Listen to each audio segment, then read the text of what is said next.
வணக்கம் நண்பர்களே. நம்ம மல்லி சைடில் யாரும் எதிர்பார்க்காத புதிய திருப்பத்தோட போயிட்டு இருக்குன்னு என்னால் போய் சொல்ல முடியாது. பழைய அதே கோவிந்தா ராமா அப்படின்ற விஷயம் தான் போயிட்டு இருக்கு. என்ன அப்படிங்கிற விஷயத்தை பற்றி பார்க்கலாம், பேசலாம், வாங்க வீடியோக்குள்ள போகலாம். ஆமாங்க, என்ன நடந்துச்சுன்னு பார்த்தீங்கன்னா, நம்ம மல்லி வந்துட்டு ஒரு விஷயத்த பார்க்குறாங்க. எங்கன்னு பார்த்தா கோயிலில் ஒரு பரிகாரம், உப்பு பரிகாரம் பண்ணிட்டு இருக்காங்க. ஆமாங்க, தர ஃபுல்லாக கோயிலை சுற்றி உப்பு கொட்டி விட்டு அந்த உப்பு மேலே முட்டி போட்டுக்கிட்டே கோயிலை சுற்றி வரணும். இதுதான் அந்த பரிகாரம். இந்த பரிகாரம் ஏன் செய்கிறாங்க, எதுக்கு செய்கிறாங்க அப்படின்றது புரியாமல் நம்ம மல்லி ஒரு சாமியார்கிட்ட போய் கேட்குறாங்க. சாமியார் இல்லைங்க, ஒரு பக்தை, சாமி கொண்டு வந்த ஒரு லேடி, அவங்க கிட்ட போய் கேட்க அந்த பொம்பளை என்ன சொல்லுதுன்னு பார்த்தீங்கன்னா, இது எதுக்காக பண்றான்னு பார்த்தீங்கன்னா, பிரிஞ்சு போன தன்னோட குடும்பத்தை ஒன்று சேர்க்கணும். ஒரு குடும்பத்தை ஒன்று சேர்க்கறதுக்காக தான் இந்த பரிகாரத்தை செய்வாங்க. அது எப்படி உப்பு பரிகாரம் செஞ்சா இது நடக்கும் அப்படின்னு நம்ம மல்லி கேட்க, அதுக்கு சொல்றாங்க, சமையலில் நம்ம என்னதான் காய், வெங்காயம், வெள்ளைப்பூண்டு, தக்காளி, புதினா, கொத்தமல்லி, கருவேப்பிலை எல்லாம் போட்டாலும் உப்புன்ற ஒரு விஷயம் போலன்னா அது குப்பைக்கு தான் போகும். உப்பு இல்லா பண்டம் குப்பைக்கு அப்படின்னு சொல்லியிருக்காங்க தெரியுமா. ஒரு குழம்பையே ஒன்று சேர்க்கிற விஷயம் உப்பா இருக்கும்போது ஒரு குடும்பத்தை ஒன்று சேர்க்காது. அப்படிங்கிறதுனால தான் உப்பை கோயிலை சொத்தை கொட்டிட்டு உப்பு மேல முட்டி போட்டு நடந்து சாமியை கும்பிட்டா இந்த விஷயம் நடக்கும் அப்படின்னு சொல்லிட்டு எல்லாரும் கும்பிடுறாங்க. இதுதான் அதுக்கான காரணம்னு சொல்ல, இதை கேட்ட மல்லி ஷாக் ஆயிடுறாங்க. Oh my god, how is it possible அப்படின்னு சொல்லிட்டு நம்ம மல்லி யோசிக்கிட்டு அந்த பரிகார பூஜையில கால் எடுத்து வைக்கிறாங்க. ஆமாங்க, நேரா போயிட்டு அந்த பரிகார பூஜை செய்யும் போது உடம்பு ஃபுல்லா ஈரமா இருக்கணும், நனைஞ்சிருக்கணும். ஏன் எதனால பார்த்தீங்கன்னா, முட்டி படும் போது நமக்கு ஈரம் பட்டு அந்த உப்பு கரைஞ்சி முட்டியில குத்தாம இருக்கிறதுக்காக அப்படின்னு ஏன் கெஸ்ஸிங். பட் பக்தைங்க எதுக்காக பண்றாங்கன்னு தெரியாது. ஃபுல்லா நினைஞ்சிட்டு கோயிலை சுத்தி அப்படியே முட்டி போட்டுட்டே மல்லி கும்பிடுறதுக்காக ஸ்டார்ட் பண்றாங்க. மொத்தாடி எடுத்து வைக்கிறாங்க.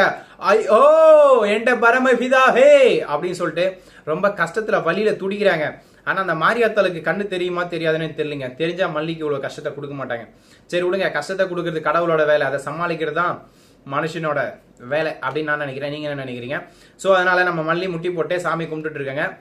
இதுக்கப்புறம் பழைய பிரிஞ்சு போன அவங்களோட குடும்பம் ஒன்று சேருமா, மல்லி விஜயம் ஒன்னா வாழ்வாங்களா மாட்டாங்களா அப்படிங்கிற விஷயத்தை அடுத்தடுத்த வீடியோ அப்லோட் பண்றேன். இதுக்கு நடுவில் எனக்கு இன்னொரு சந்தேகம், நம்ம மல்லி இப்ப கரண்டா எங்க ஸ்டே பண்ணிட்டு இருக்காங்க, எங்க தங்கிட்டு இருக்காங்க அப்படிங்கிற விஷயம் நம்ம டைரக்டருக்கே தெரியாது. ஆமாங்க, தெரிஞ்சிருந்தா வீடியோல காமிச்சிருப்பாரு. அவருக்கும் தெரியல மல்லி எங்க போய் தங்கியிருக்காங்கன்னு சொல்லிட்டு. இன்னொரு விஷயம் எங்கன்னு பாத்தீங்கன்னா, முந்தா நாள் வந்து ரெட் சாரியில, நேத்து எல்லோ சாரி, இன்னைக்கு கலர் லைட்டா சேஞ்சு. ஸோ இந்த டைமிங்ல மல்லி ட்ரெஸ் சேஞ்ச் பண்றது, குளிக்கிறது, சோறு பூவா எல்லாம் எங்க ஸ்டே பண்றாங்க இப்படி நிறைய குழப்பம் எனக்கு போயிட்டு இருங்க. ஏன்னா நம்ம டைரக்டர் எல்லாம் பண்ணவர் மல்லி ஒரு கோயில்ல சத்திரத்துல தங்கியிருக்காங்க, இல்லைன்னா எங்கேயாவது வாடகை வீட்டில் தங்கியிருக்காங்க, இல்ல பிளாட்ஃபார்ம் ஏதாவது ஒரு காமிச்சிருந்தா மல்லியோட அந்த சூழ்நிலை கஷ்டம் எல்லாம் நமக்கு தெரிஞ்சிருக்கும், மனசுக்கு ஒரு ஆறுதலாகவும் இருந்திருக்கும். இப்போ மல்லி எங்க ஸ்டே பண்றாங்கன்னு தெரியல, சாப்பாட்டுக்கு என்ன பண்றாங்கன்னு தெரியல, எதுவும் புரியாம அப்படியே குழம்புதுங்க. ஏன்னா மல்லிக்கு ஓனா எந்த ஜாபும் கிடையாது, அக்கௌண்ட் கிடையாது, பேங்க் பேலன்ஸ் கிடையாது, பின்புலம் எதுவுமே இல்லாத இந்த டைம்ல அவங்க எப்படி இது எல்லாத்தையும் சமாளிச்சு கடந்து வராங்க, அதுவும் ஒரு பொண்ணா இருந்து எப்படி சாதிக்கிறாங்க அப்படிங்கிற அந்த விஷயத்தெல்லாம் ஒரு வீடியோவா கண்டென்ட்டா காட்டியிருந்தா பார்க்குற வியூவர்ஸ் ஒரு சில பெண்களுக்கு அது ஒரு ஊக்கமளிக்கிற விஷயமா இருந்திருக்கும். இன்னொன்று என்னென்ன செய்யலாம், எது தப்பு சரின்னு புரிஞ்சுக்கிற அந்த ஒரு தன்மை வந்திருக்கும். இவர் மொட்டையா மல்லி வெளியே வந்தாங்க, சாமி கும்பிட்டாங்க, நல்லா இருக்காங்கன்ற மாதிரி காமிச்சா அவங்க பின்னாடி எவ்வளவு கஷ்டப்படுறாங்கிற விஷயம் தெரியாம நிறைய பேர் மல்லியை ஃபாலோ பண்ணிட்டு ரோல் மாடல் எடுத்தா வாழ்க்கை வீணா போயிடுங்க.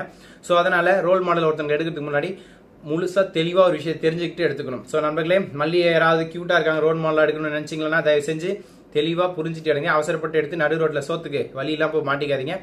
So thank you so much. Tata, see you, bye bye.